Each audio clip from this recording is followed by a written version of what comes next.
आपका बहुत बहुत स्वागत है मेरे यूट्यूब चैनल में। आज हम देखेंगे इकोनॉमिक्स का सिलेबस और कौन सी क्लास के लिए है ये 11th क्लास के लिए और सीबीएसई बोर्ड के अकॉर्डिंग। ठीक है, इसमें आपके पास दो बुक्स हैं। पहली बुक जो है आपकी उसका नाम है स्टैटिस्टिक्स फॉर इकोनॉमिक्स। इसमें आपकी 3 यूनिट है और ये 40 मार्क्स जो है कवर करेंगे। आपका जो आपका एग्ज़ाम पेपर आएगा 100 नंबर का, उसमें जो 40 मार्क आपके आएंगे, 40 मार्क के जो क्वेश्चन आएंगे वो इस पहली बुक से आएंगे। तो इस पहली बुक का जो पहला चैप्टर, पहली यूनिट है वो है इंट्रोडक्शन। इसमें आपको जो है माइक्रो इकोनॉमिक्स वाली आपकी दूसरी बुक है। ये जो पहली बुक है इसमें आपको स्टैटिस्टिक्स के बारे में जो है नॉलेज दी जाएगी। ठीक है, और थोड़ा बहुत आपको जो है इकोनॉमिक्स के बारे में बताया जाएगा। दूसरा है आपका collection, organisation and presentation of data. और तीसरी आपकी जो यूनिट है वो है स्टैटिस्टिकल टूल एंड इंटरप्रिटेशन। और ये जो पहली आपकी यूनिट है ये जो है 5 मार्क कैरी करती है। ठीक है, देख रहे हैं आप, 5 मार्क। दूसरी यूनिट जो है 10 मार्क कैरी करेगी और तीसरी यूनिट थोड़ी बड़ी होगी और ये जो है 25 मार्क्स जो है कवर करेगी। ये आपकी पहली बुक है और इसका जो अभी पूरा हम वास्ट सिलेबस है इसको हम आगे डिस्कस करेंगे तीसरी स्लाइड में। अभी हम देखेंगे दूसरी स्लाइड में, ये आपकी दूसरी बुक है। दूसरी बुक का क्या नाम है? Introductory micro economics. ये जो सूक्ष्म अर्थशास्त्र होती है माइक्रो इकोनॉमिक्स, वो है आपकी दूसरी बुक। इसमें जो है इंट्रोडक्शन होगा पहली यूनिट में। 4 इसमें यूनिट हैं। ये भी जो है पूरी बुक 40 मार्क कवर करेगी। पहली बुक भी 40 मार्क कवर कर रही थी और 20 मार्क का आपका होगा प्रोजेक्ट वर्क। ठीक है, तो इसमें जो है 4 यूनिट है। पहले यूनिट का नाम है इंट्रोडक्शन। इसमें जो है आपको इकोनॉमिक्स का इंट्रोडक्शन दिया जाएगा, माइक्रो इकोनॉमिक्स का इंट्रोडक्शन और थोड़ा बहुत हल्का फुल्का जो आपका मैक्रो इकोनॉमिक्स का भी आपको इंट्रोडक्शन दिया जाएगा। सेकंड आपके इसमें यूनिट है कंज्यूमर्स इक्विलिब्रियम एंड डिमांड।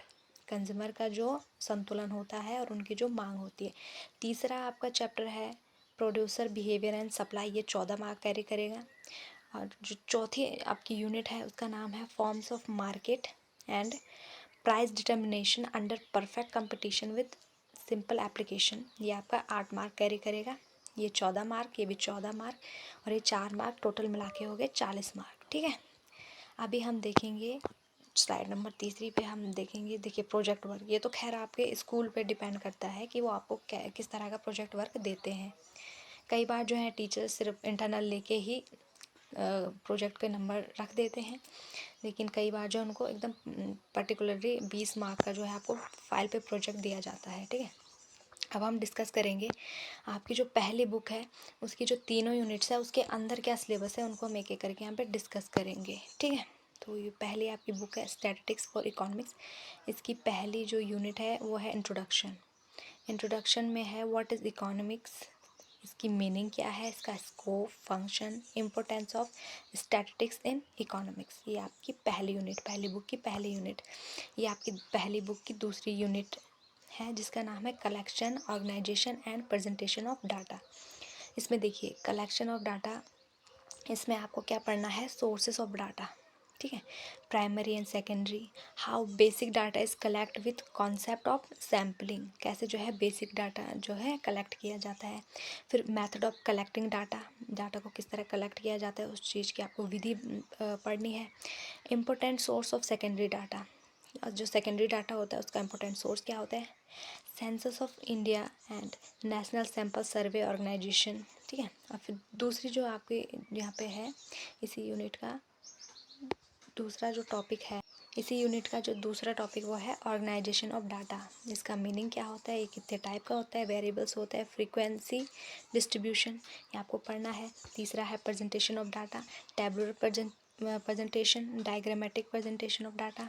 ठीक है, इसमें भी आपके अलग अलग टाइप की प्रेजेंटेशन है। जियोमेट्रिक फॉर्म है, बार डायग्राम्स हो गए एंड पाई डायग्राम्स आपको पढ़नी है। सेकंड जो है वो है फ्रीक्वेंसी डायग्राम।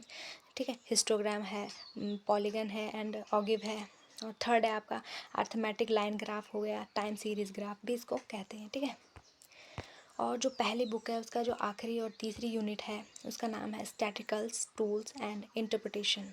ठीक है, तो इसमें भी देखिए पहला क्या है आपका मेजर ऑफ सेंट्रल टेंडेंसी। ये arithmetic mean, median and mode. Mean median mode आपने 10th में मैथ्स में भी पढ़ा होगा, मीन मीडियन मोड। ठीक है, तीसरा जो है तीसरी यूनिट का जो ये दूसरा टॉपिक है वो है correlation, meaning and properties, scatter diagrams, measures of correlation, Karl Pearson's method. ठीक है, ये जो मेज़र ऑफ कोरिलेशन है ये कार्ल पर्सन एक जो है इकोनॉमिस्ट हैं, उनके जो मेथड है उसके हिसाब से आपको पढ़ाया जाएगा two variable under group data.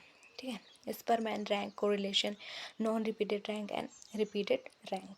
तीसरा है आपका introduction to index number, meaning, type, wholesale price index, WPI आपने सुना होगा। ठीक है, CPI आपने सुना होगा, consumer price index, and index of industrial production, uses of index numbers. ठीक है, इंडेक्स का जो नंबर उसका किस तरह से यूज़ किया जाता है डाटा को कलेक्ट करने में, inflation and index number, simple aggregative method. ये थी आपकी जो है पहली बुक। अब हम देखेंगे जो आपकी दूसरी बुक है, दूसरी बुक का नाम क्या है, इंट्रोडक्टरी माइक्रो इकोनॉमिक्स, और इसमें जो है 4 यूनिट है, आपको पता है। पहले यूनिट का नाम है, मतलब पहले यूनिट में क्या है, आपको इंट्रोडक्शन दिया जाएगा, नॉर्मल सा आपका इंट्रोडक्शन होगा।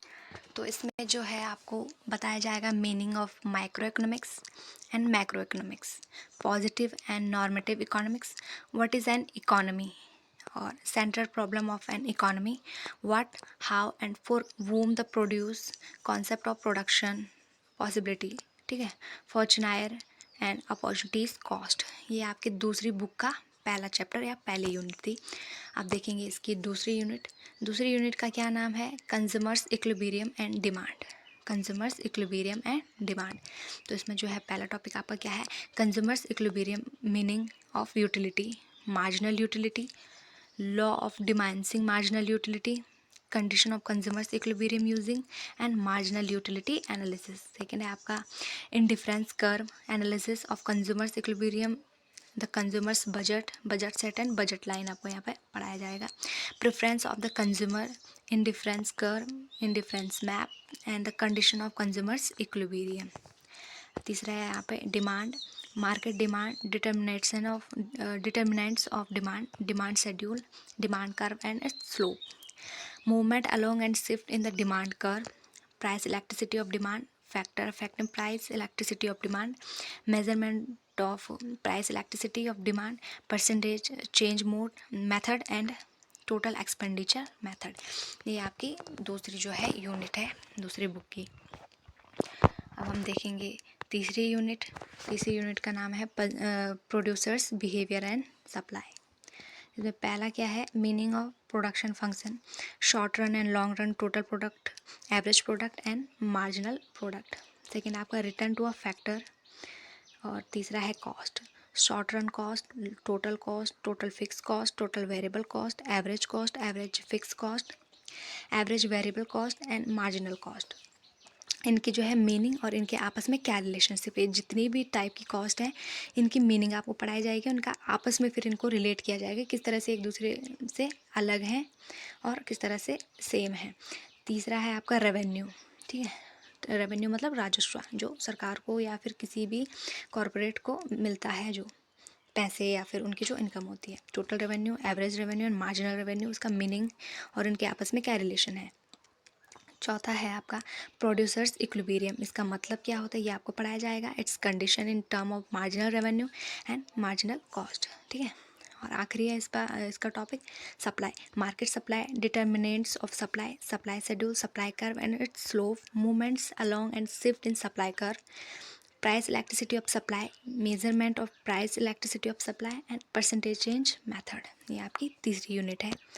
और फिर इसकी जो आखिरी और चौथी यूनिट है वो है perfect competition, price determination and simple application.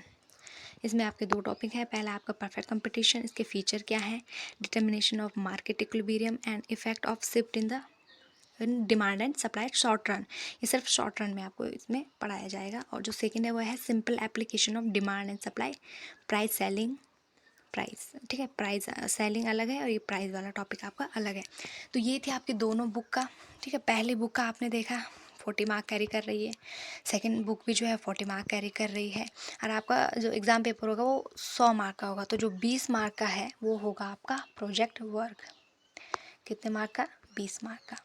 तो ये है इकोनॉमिक्स का सिलेबस 2024-25 के लिए।